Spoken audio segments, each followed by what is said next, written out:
আমেরিকার সিক্রেট সার্ভিসের director Kimberley cattle recently resign দিয়েছেন। ভীষণ দাপুটে একজন মহিলা, তার কাজই ছিল আমেরিকার হাই প্রোফাইল যারা রাজনীতি করে তাদেরকে সেফলি রাখা বা তাদের সেফটিতে কাজ করা। যে সকল পলিটিক্যাল লিডার্স রয়েছেন তাদের নিরাপত্তা প্রদান করা তার মূলত কাজ। সে সেখানকার ডিরেক্টর ছিল।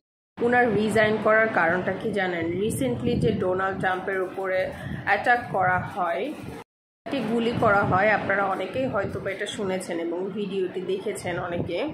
তার কানের পাশ দিয়ে গুলিটা চলে যায় এবং কোনো প্রকার হতাহত হয় নাই কেউ, কিন্তু তাকে যে 200 গজ দূর থেকে গান শুট করা হলো, তাহলে সিক্রেট সার্ভিসের যে কাজ, যে নিরাপত্তা প্রদান করা, তারা কি নিরাপত্তা নিশ্চিত করলো?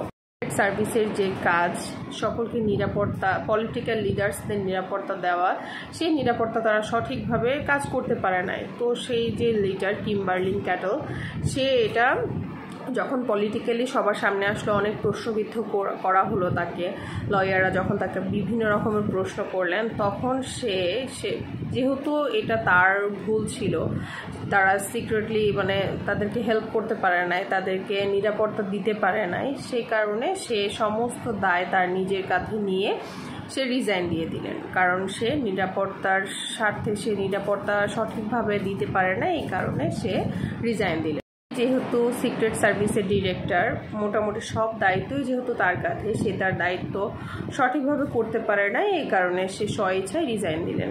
কিন্তু কারণটা কি দেখেন? মূল কারণটা হলো সে তো মাঠ পর্যায়ে গিয়ে সকলকে নিরাপত্তা দেবে না। তার আন্ডারে যেসব মানুষগুলো কাজ করে তারা নিরাপত্তা প্রদান করবে। তাদের গাফিলতিতে সে সব দায় কিন্তু নিজের কাঁধে নিল, কারণ সে সিক্রেট সার্ভিসের ডিরেক্টর, সে হেড। এই কারণে সে তার সব দায় নিজের কাঁধে নিয়ে রিজাইন দিয়ে দিলেন।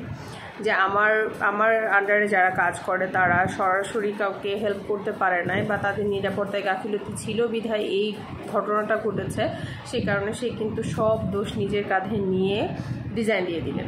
অপরদিকে জো বাইডেন এবার নির্বাচন করবেন না। কী কারণে করবেন না? সে নির্বাচন না করার পিছনে তার মূল কারণ হলো সে যে আগামী 4 বছরের জন্য চুক্তিবদ্ধ হবে, সে শারীরিকভাবে নিজেকে ফিট মনে করছে না। সেই 4 বছর জনগণকে সেবা দিতে পারবে না। সে সেই কারণে তার ভাইস প্রেসিডেন্ট কামালা হ্যারিসকে তার জায়গাটা দিয়ে দিলেন, স্বইচ্ছায় দিয়ে দিলেন।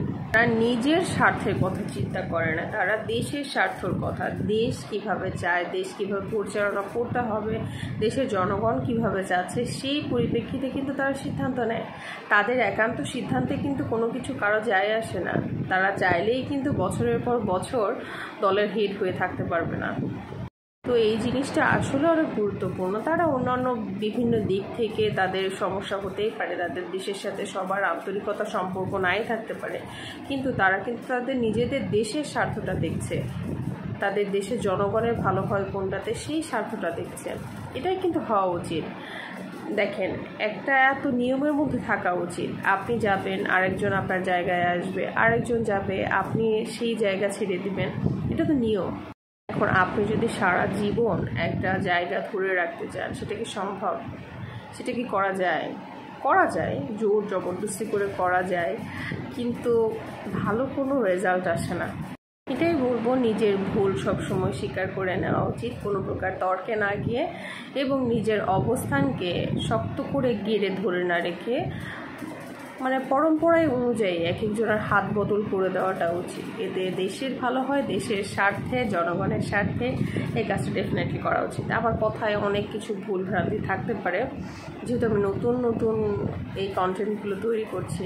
তো যদি ভালো লেগে থাকে ডেফিনেটলি আপনারা আমার ইউটিউবে থাকতে পারেন। আর যদি না ভালো লেগে থাকে, আমি কাউকে জোর করছি না, আপনারা স্কিপ করে চলে যেতে পারেন। ধন্যবাদ।